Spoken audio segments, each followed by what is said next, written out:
जिथे प्रत्येक दगड स्वराज्याची कथा सांगतो, जिथे मातीत आजही बलिदानाचा सुगंध आहे आणि जिथे प्रत्येक वारा धर्मवीर छत्रपती संभाजी महाराजांचं नाव अभिमानाने उच्चारतो, अशा पवित्र भूमीवर आज आपण आलो आहोत. तर आजचा हा प्रवास आहे तुळापूर वडबुद्रुक, त्या भूमीचा जिथे स्वराज्यासाठी आपल्या प्राणांची आहुती देणाऱ्या छत्रपती संभाजी महाराज यांच्या इतिहासाला आपण जवळून बघणार आहोत. तर नमस्कार मंडळी, आपलं मनापासून स्वागत आहे आपल्या नव्या ब्लॉगमध्ये. या ब्लॉगमध्ये आपण सर्वप्रथम जाणून घेणार आहोत तुळापूरचा इतिहास, जिथे संभाजी महाराजांनी अतोनात छळ सहन करत स्वराज्य, धर्म आणि स्वाभिमानासाठी प्राणांची आहुती दिली. आणि त्यानंतर आपण जाऊ वडबुद्रुकला, जिथे गावकऱ्यांनी स्वतःचा जीव धोक्यात घालून महाराजांवर अंत्यसंस्कार केले आणि त्यांची समाधी उभारली. तर चला इतिहासाच्या या प्रेरणादायी प्रवासाची सुरुवात करूया. आता आपण पोहोचलो आहोत पुणे जिल्ह्यातील शिरूर तालुक्यात वसलेल्या तुळापूर येथे. भीमा, भामा आणि इंद्रायणी या तीन नद्यांचा संगम असलेले हे गाव निसर्गाने नटलेले असले तरी इथल्या प्रत्येक कणात संभाजी महाराजांच्या बलिदानाचा इतिहास जिवंत आहे.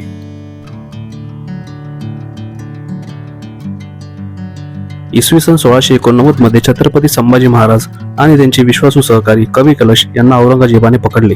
महाराजांवर अनेक दिवस अमानुष छळ करण्यात आला, धर्मांतर करण्याचा दबाव टाकण्यात आला, पण त्यांनी स्वराज्य आणि धर्माशी तडजोड करण्यास स्पष्ट नकार दिला.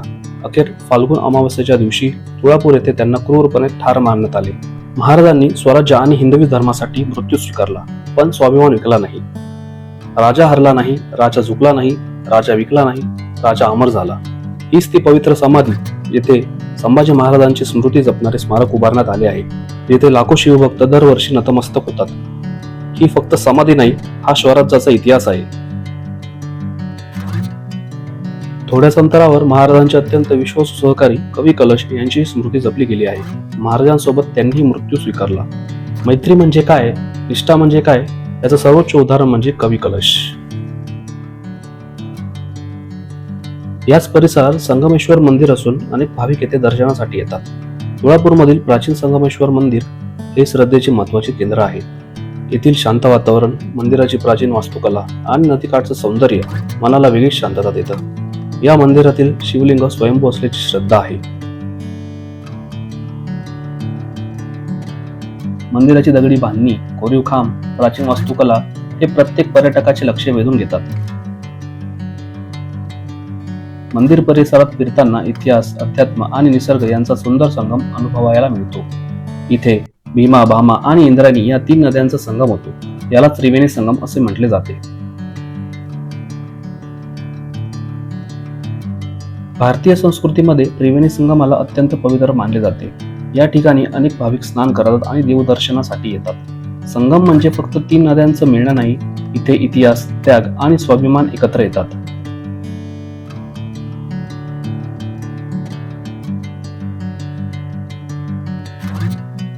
तुळापूरचा इतिहास मनात साठवत आता आपण निघालो आहोत वडबुद्रुककडे, जिथे संभाजी महाराजांच्या बलिदानानंतर घडली इतिहासातील एक अतिशय दुःखद घटना.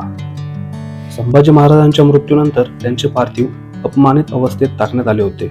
त्यांच्या पार्थिवाला कोणी हात लावू नये असा आदेश दिला गेला होता. त्या काळी औरंगजेबाच्या भीतीमुळे कोणीही पुढे येण्याचं धाडस करत नव्हतं. गावातील शिवले पाटील आणि गोविंद गोपाळ महार यांनी जीवाची पर्वा न करता महाराजांचे अवशेष गोळा केले, त्यांच्यावर अंत्यसंस्कार केले. आजही त्यांच्या कार्याची आठवण म्हणून तेथे स्मारक उभारण्यात आले आहे.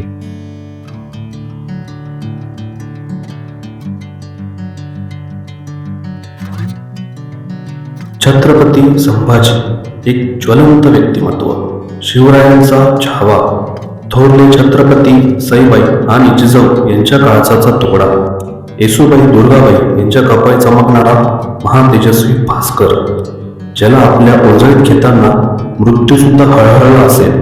प्रत्यक्ष यमधर्माचेही डोळे पाणावले असतील. आपल्या या देहदानाने महाराष्ट्राला जीवदान देणारा आणि मरणोत्तर मराठी माणसाच्या मनावर राज्य करणारा राजा.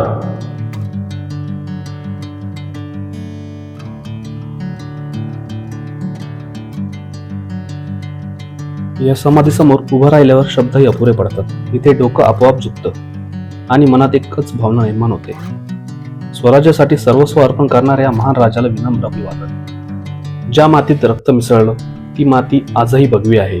ज्या राजाने धर्मासाठी मृत्यू स्वीकारला तो आजही प्रत्येक मराठी माणसाच्या हृदयात जिवंत आहे.